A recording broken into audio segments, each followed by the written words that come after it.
HCA అక్రమాల కేసులో నిందితుల కస్టడీ కోసం సిఐడి వేసిన పిటిషన్పై ఇవాళ విచారణ జరపనుంది Malkajgiri court. Hyderabad cricket association అవకతవకల కేసులో సిఐడి దర్యాప్తు ముమ్మరంగా కొనసాగుతోంది. ఈ కేసులో హెచ్సీఏ అధ్యక్షుడు జగన్మోహన్ రావుతో పాటు మరో 4గురిని అరెస్ట్ చేశారు. వీరికి మల్కాజ్గిరి కోర్టు జూలై 22 వరకు జ్యుడిషియల్ రిమాండ్ విధించింది. నిందితులను చెర్లపల్లి జైలుకు, కవిత అనే నిందితురాలని మాత్రం చెంచల్గూడ జైలుకు తరలించారు. అయితే హెచ్సీఏ అక్రమాల కేసులో నిందితుల కస్టడీ కోసం పిటిషన్ దాఖలు చేసింది సిఐడి. ఈ పిటిషన్పై విచారణ నేటికి వాయిదా వేసింది కోర్టు. ఇవాళ మరోసారి వాదనలు వినిపించనుంది సిఐడి. నిధుల దుర్వినియోగం, ఫోర్జరీ, ఎన్నికల అక్రమాలు, బీసీసీఐ నిధుల దుర్వినియోగం వంటి ఆరోపణలపై సిఐడి దర్యాప్తు చేస్తోంది.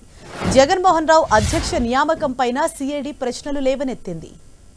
మరోవైపు ఎన్ఫోర్స్మెంట్ డైరెక్టరేట్ కూడా ఈ కేసులో దర్యాప్తు ప్రారంభించి సిఐడి నుంచి ఎఫ్ఐఆర్, రిమాండ్ రిపోర్టులు, వాంగ్మూలాలను కోరింది.